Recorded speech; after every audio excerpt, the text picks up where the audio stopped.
በስመ አብ ወወልድ ወመንፈስ ቅዱስ አሐዱ አምላክ። ግንቦት 15 በዚች ቀን ከ12ቱ አንዱ ሐዋርያ ስምዖን ምስክር ሆኖ አረፈ። እርሱም ናትናኤል ተብሎ ይጠራል። በገሊላ አውራጃ የቃና ሰው ነው። የኦሪትና የነቢያትንም መጻሕፍት ተምሮ ያወቀ ነው። መንፈሳዊ ቅንዓትም በውስጡ አለበት። ስለዚህም ቀናኢ ተባለ። እርሱም ንጹሕ ፊት አይቶ የማያዳላ በሃይማኖቱ እውነተኛ ነው። ስለዚህም ፊልጶስ ስለ እርሱ ሙሴ የጻፈለትን የዮሴፍ ልጅ የሚሉትን የናዝሬቱን ክርስቶስን አገኘ ነው ባለው ጊዜ ከናዝሬት ደግ ሰው ሊወጣ ይቻላልን አለው እንጂ አላደላለትም። ፊልጶስም ታይ ዘንድ ና አለው። በመጣም ጊዜ የክብር ባለቤት ጌታችን ይህ በልቡ ሽንገላ የሌለበት እውነተኛ እስራኤላዊ ነው አለው። አሁንም ምስጋና ወደ መቀበል አልተመለሰም። በየት ታውቀኛለህ አለው እንጂ ልብንና ኩላሊትን የሚመረምር ጌታችንም ፊልጶስ ሳይጠራ በፊት በበለስ እንጨት ስር አየው አለው። ያን ጊዜም የተሰወረውን የሚያውቅ አምላክ መሆኑን ተረድቶ ጌታዬና ፈጣሪ በእውነት አንተ የእግዚአብሔር ልጅ የእስራኤልም ንጉሥ ነህ አለው። እንደ አይሁድ መምህራንም አልተቃወመም።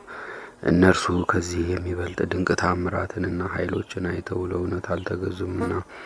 ስለ እርሱ እንዲህ ተብሏል። ጎልማሳ ሆኖ ሳለ ከአሕዛብ ወገን ከሆነ ጎልማሳ ጋር ተጣልቶ አንዲት አመታትን መጥቶ ገደለው። በቤቱ አጸድም ባለ ዕፀ በለስ በስሩ ቀበረው። ይህንንም ማንም አላወቀበትም። ሁለተኛም በሕፃናት እልቂት ጊዜ እናቱ በአገልግል ውስጥ አድርጋ በበለስ እንጨት ላይ ሰቅላ ተሸሽገው እንደነበረ በጭልታም አውርዳ አጥብታ መልሳ ተሰቅለዋለች። የመከራዋም ጊዜ ጸጥ እስካለ ድረስ እንዲህ ታደርግ ነበር። መድኃኒታችንም በምልክት ከእርሱ የሆነውን በገለጠለት ጊዜ የተሰወረውን የሚያውቅ ሁሉንም የሚመረምር በእውነት የእግዚአብሔር ልጅ እንደሆነ ተረዳ። ያን ጊዜም ራሱን ዝቅ አድርጎ ለመድኃኒታችን ተገዛለት። ከዚያችም ሰዓት ጀምሮ ተከተለው። ከ12ቱ ሐዋርያትም ጋር ተቆጠረ።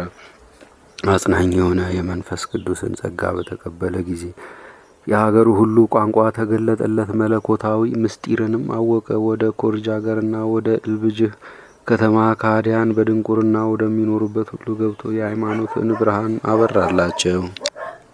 ከተቃራኒዎችና ከሰነፎችም ብዙዎችን መልሶ በክብር ባለቤት ክርስቶስ ሃይማኖት ልባቸውን አበራላቸው። የክርስትና ጥምቀትንም አጥምቆ ነጣቂዎች ተኩላ የነበሩትን የዋሃን በጎች አደረጋቸው።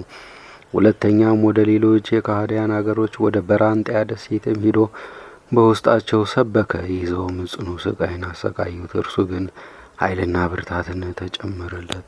በእግዚአብሔርም ኃይል ሙታንን አስነሳ። እንዲያጠምቃቸውም ለመኑት። የክርስትና ጥምቀትንም አጠመቃቸው። ብዙ ዘመንም ኖረ። ከዚህም በኋላ ከሃዲያን ይዘው በእንጨት ላይ ሰቀሉት። በዚህም ምስክርነቱን ፈጽሞ ከወንድሞቹ ሐዋርያት ጋር የማይጠፋ መንግሥትን ወረሰ። ለእግዚአብሔር ምስጋና ይሁን። እኛንም በከበረ ሐዋርያ ጸሎት ይማረን። ለሁላችንም የክርስቲያን ወገኖችን በረከቱ ትድረሰን ለዘላለሙም አሜን።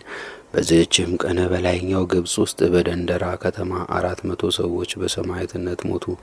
ብዙ ስቃይንም ሲያሰቃዩአቸው ከኖሩ በኋላ የምስክርነታቸው ፍጻሜ በዲዮቅልጥያኖስ ዘመነ መንግስት መጨረሻ ራስን በመቆረጥ ሆነ። በረከታቸውም ከኛ ጋር ለዘላለም ትኑር አሜን። በዚህችም ዕለት የባሕታዊ ሚናስ ዲያቆንና የአባ ሀርበ ጥላኪያ ሰማዕታት የሆኑ የኤስድሮስም ማህበር የሆኑ ቀርጢኖስና ሚስቱ መታሰቢያቸው ነው። በረከታቸውም ከኛ ጋር ትኑር ለዘላለሙም አሜን።